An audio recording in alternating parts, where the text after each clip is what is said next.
There are two questions for investigating reliability of the New Testament. Now, why are we just looking at the New Testament? Because if the New Testament is true, the Old Testament is true. Why? Because if Jesus really did and said the things the New Testament says he said and did, then he was God. And if Jesus was God, then whatever he taught was true, right? And Jesus taught that the Old Testament was true. So if the New Testament's true, the Old Testament's true as well. So we could give evidence for the Old, but we're going to look at the New and say if it's true, then so is the Old. Let's take a look at the two questions we need to look at to figure out if the New Testament's true. First question, do we have an accurate copy of the original New Testament documents? There's a lot of people out there who say no. The Jesus Seminar people, some liberals at many major institutions, in fact, the University of North Carolina has some professors at it. Chapel Hill. Bart Ehrman's one of them. He wrote a book called Misquoting Jesus, where he says we can't trust the manuscripts. He's all wrong, but that's what he says. Second question is, do we have the original, or do the original New Testament documents tell the truth? Because we can have an accurate copy of the New Testament documents, but that doesn't mean those documents tell us the truth, right? We can have an accurate copy of a lie, right? I mean, the Quran could have been accurately copied throughout the centuries, but that doesn't mean the Quran's true, right? Just because you have an accurate copy doesn't mean it's true. So we got to answer both these questions. Now, I don't have enough time to do question one. Let me just give you the conclusion. Yes. Okay, you can get the book and figure it out. But let's do question two, and I'm going to give you 4 reasons why we can trust the New Testament documents. There's a chapter, and I don't have enough faith to be an atheist, the top 10 reasons we know the New Testament writers told the truth. I'm just going to give you 4. You ready? Here we go. We have early testimony. They all begin with the letter E, so it'll help you out. We have early testimony, we have eyewitness testimony, we have embarrassing testimony, and we have excruciating testimony.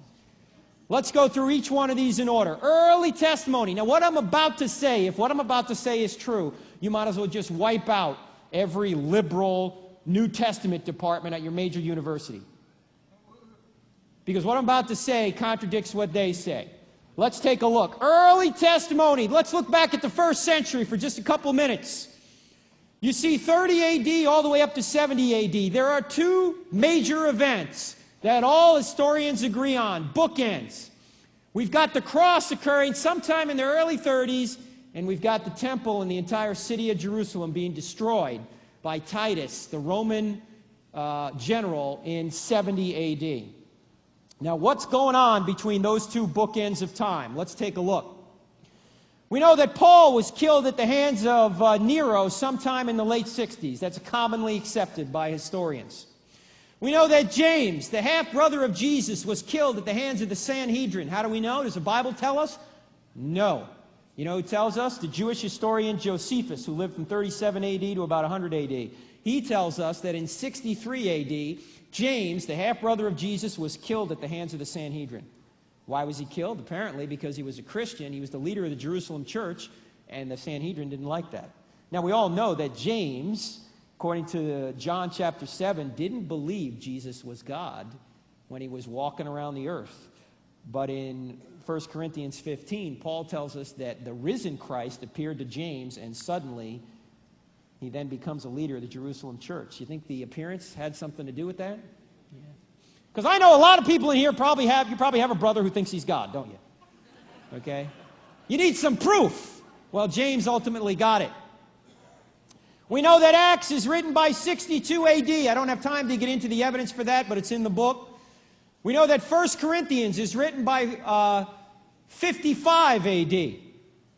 And 1 Corinthians, by the way, has probably the best evidence for the resurrection in it. In fact, in 1 Corinthians, there's a creed. 1 Corinthians 15, verses 3 to 8.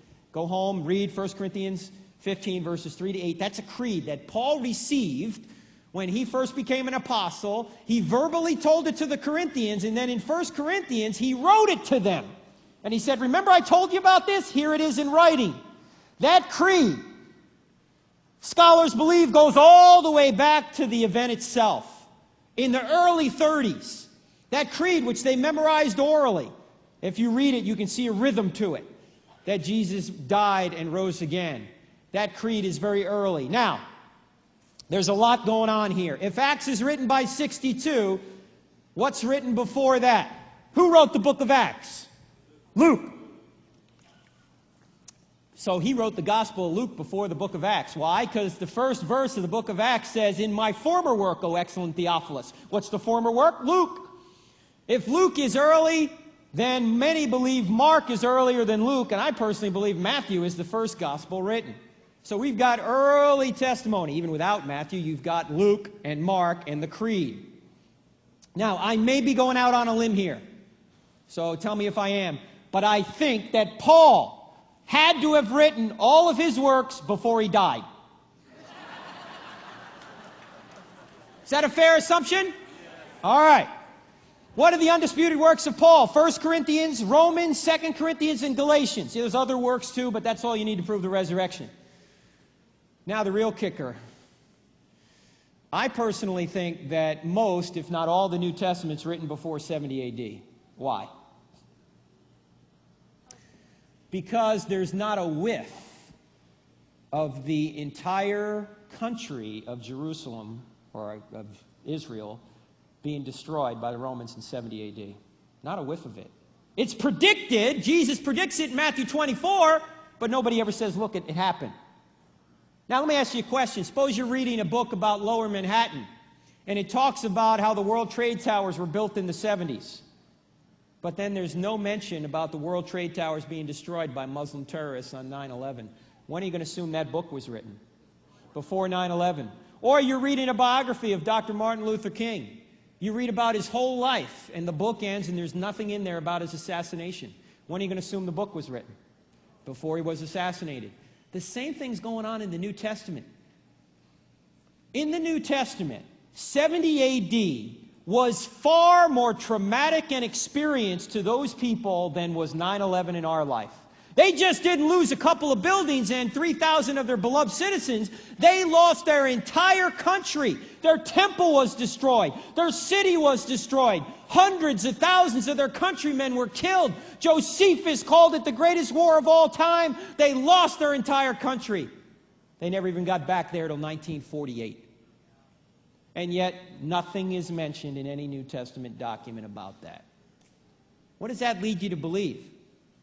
That it had to have been written before 70 AD. You say that's an argument from silence. No, it's not just an argument from silence, because there are scriptures or there are references in the New Testament documents which presuppose the temple is still standing when they're writing it.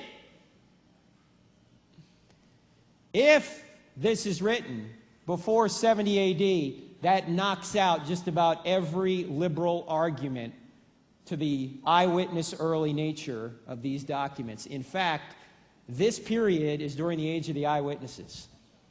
It's very difficult for during the age of the eyewitnesses for historical revisionists to change things around. Why? Because people know the eyewitnesses are still around to correct falsehoods. It's only after the eyewitnesses are dead and gone do the historical revisionists really do their best work. You're just seeing now that a lot more people are denying the Holocaust existed. I mean, people have always denied that, but a lot more now. Why? Because we're losing the greatest generation at about a rate of 1,000 a day in this country. The eyewitnesses are dying off. And historical revisionists are going to work. They couldn't have done it during New Testament times. It would have been very difficult to do. There's more evidence in the book you can look at.